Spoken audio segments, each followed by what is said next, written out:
ఈ కిట్ టెండర్లో లాభం ఎవరికి? ఈ కిట్ టెండర్లో లాభం ఎవరికి అంటే డీజిల్ బస్సుని ఎలక్ట్రిక్ బస్సులుగా మార్చడం లాభాలు ఎవరు గడుస్తున్నారో చూస్తే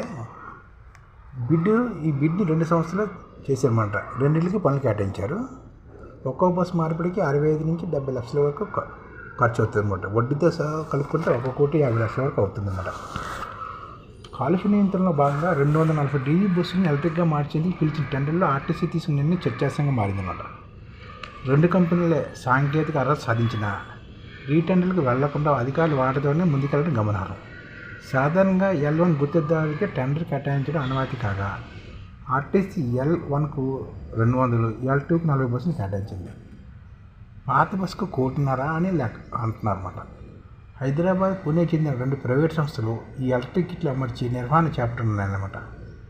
డీజిల్ బస్సుని ఎలక్ట్రిక్గా మార్చేందుకు ఆయా సంస్థలు ఒక్కో కిట్టుకు 65 లక్షల నుంచి 70 లక్షలు కోట్ చేసినట్లు సమాచారం. ఈ మొత్తాన్ని 7 ఏళ్ల పాటు ఈవీఎం రూపంలో ఆర్టీసీ చెల్లిస్తుందన్నమాట. అసలు వడ్డీ కలిపి ఒక్కో బస్సుకు 1.5 కోట్లు చెల్లించినట్టు తెలిసింది. పాత బస్సులకు అంత భారీ ఖర్చు పెట్టడం చర్చనీయాంశంగా మారిందన్నమాట.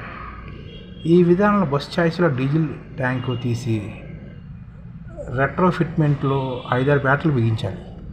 వీటి బరువు ఇతర పరికరాలు కలిపి 2,000 కిలోలకు పైనే ఉంటుంది. ఇంత అదన బరువును ఛాయిస్ మోయడం కష్టమని, దీర్ఘకాలంలో విరిగే అవకాశం ఉంటుందని ఇంజనీరింగ్ నిపుణులు చెప్తున్నారన్నమాట. సందేహాలు కూడా అనేకంగా ఉన్నాయన్నమాట. ప్రస్తుత విధానంలో బస్ బాడీ పాతదే ఉంటుంది. సాధారణంగా ప్రయాణికులు కొత్త బస్సులు ఎక్కేందుకు ఇష్టపడతారు. కొత్త బస్సుకు కిలోమీటర్కి అదనంగా 20 రూపాయలు కూడా ఆదాయం వస్తుందని ఆర్టీసీ అధ్యయనం కూడా తేలింది. అంటే ఒక కొత్త బస్సును రోజుకు 5-6 వేల రూపాయలు చెప్పిన లెక్కిస్తే 7 ఏళ్లకు 1.26 కోట్లు అదనపు ఆదాయం వస్తుందన్నమాట. పాత బస్సులు ఎలక్ట్రిక్ కిట్ల కోసం ప్రైవేట్ సంస్థలు చెల్లించే మొత్తంలో 400 పైగా కొత్త బస్సులు కొనుగోలు చేయవచ్చు. కొత్త ఆర్డినరీ డీజిల్ బస్సు 34 లక్షల నుంచి 38 లక్షలకి వస్తుంది. 6 ఏళ్ళు పాత డీజిల్ బస్సును గ్రేటర్ హైదరాబాద్లో మరో 6 ఏళ్ల వరకు నడపవచ్చు. కాలుష్యకరంలో డీజిల్ని తీసేసి ఎలక్ట్రిక్ బస్సులు నడపాలనుకుంటే ఒక్కో కొత్త బస్సు సుమారు 1.3 కోట్లకు వస్తుంది. కేంద్రం ఇచ్చే వయబిలిటీ గ్యాప్ అన్ని పరిగణలో తీసుకుంటే ఈ మొత్తం సుమారు 1 కోటి రూపాయలు అవుతుందన్నమాట. అంటే 1 కోటి రూపాయలకే కొత్త బస్సు వస్తుంది. పాత డీజిల్ బస్సు స్థానంలో కొత్త ఎలక్ట్రిక్ బస్సు నడిపితే ఏడాదికి 1 కోటి రూపాయలు ఆదాయం అదనంగా వస్తుంది అన్నమాట. కానీ బస్సులని ఇప్పుడు పాత డీజిల్ బస్సులని కొత్త బస్సులుగా మార్చడానికి అన్యాయం జరుగుతుందని చెప్తున్నమాట. ఒకే సంస్థ ఆధిపత్యం ఉండొద్దని L1తో పాటు L2ని కూడా పనులు కేటాయించాం.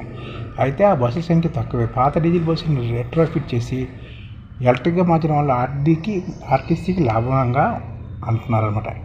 7 ఏళ్ళలో సంస్థ చెల్లించే ఒక్కో బస్సు 1,50,00,000 వరకు అవుతుందా? కిలోమీటర్ వరకు చూస్తే ఒక్కో కిలోమీటర్కి దాదాపు 24 రూపాయలు చెల్లిస్తాం. ఈ రకంగా ఏడాదికి 2 లక్షల రూపాయలు ప్రయోజనం చేకూరుతుందని చెప్తున్నారన్నమాట. ఎలక్ట్రిక్ బస్సులు స్కామా అంటున్నారు, కానీ స్కామ్ కాదని కొంతమంది అంటున్నారు అన్నమాట.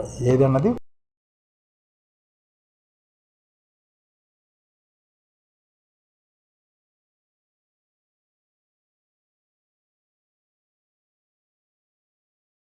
ఈ ఛానల్ ముఖ్య ఉద్దేశం ఏంటంటే మన తెలుగు రాష్ట్రాల్లో 1 కోటి మందికి సంఘటిత రంగాల్లో ఏ విధంగా ఉద్యోగాలు ఇవ్వవచ్చు, కనీస నెల జీతం 30,000 వరకు ఏ విధంగా ఇవ్వవచ్చు, ఏ విధంగా చేస్తే ఉద్యోగాలు సృష్టించబడతాయో వివరిస్తూ ఈ ఛానల్ వీడియోలు వస్తాయి. అలాంటి వీడియోలు మీకు కావాలంటే మన IDF భాస్కర్ ఛానల్ని సబ్స్క్రైబ్ చేసుకోండి. IDF అంటే ఇండియన్ డెవలప్మెంట్ ఫోర్స్. ఈ వీడియోలు చూసిన తర్వాత మీకు నచ్చితే లైక్ చేయండి, మీ ఫ్యామిలీ మెంబర్స్కి షేర్ చేయండి, మరియు మీ ఫ్రెండ్స్కి షేర్ చేయండి. Thank you. నమస్కారం.